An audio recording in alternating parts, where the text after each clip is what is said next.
স্বাগতম জনাইছোঁ মোৰ ইউটিউব চেনেললৈ সমূহ অসমবাসীক।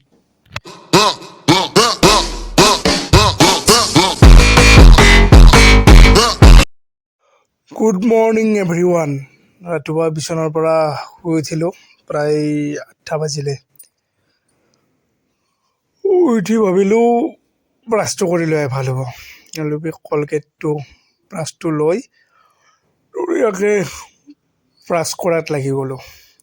পানী চানী ইফালে মাই ৰেডি কৰি থৈ দিছে। ব্ৰাছটো কৰি ভাবিছোঁ যে আজি দিনটো কেনেকৈ যাব, ক'ত যাম।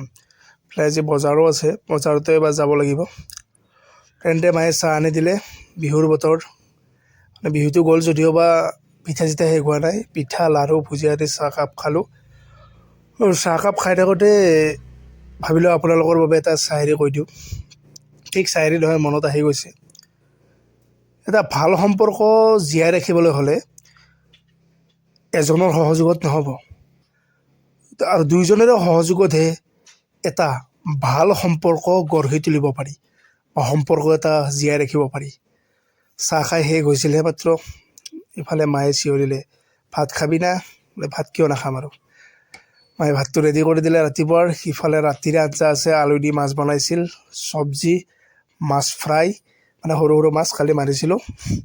ভাতটো খাই ভাবিলোঁ বজাৰৰ ফালে ওলাই যাওঁ। আৰু মোৰ বাচনটোখিনি খুব লেতেৰা হৈ আছে, সেইখিনি অলপ ধুই লৈ আহোঁ বুলি ভাবিলোঁ। আৰু এনেকৈ আহি পালোঁ গাড়ী ধোৱা জেগা। গাড়ীখনত পানী মাৰিছে অলৰেডি। মই ক'লোঁ চেম্পুটো মই মাৰি পূৰা চিলচিলা কৰি দিব লাগে। এয়া ফাইনেল লুক।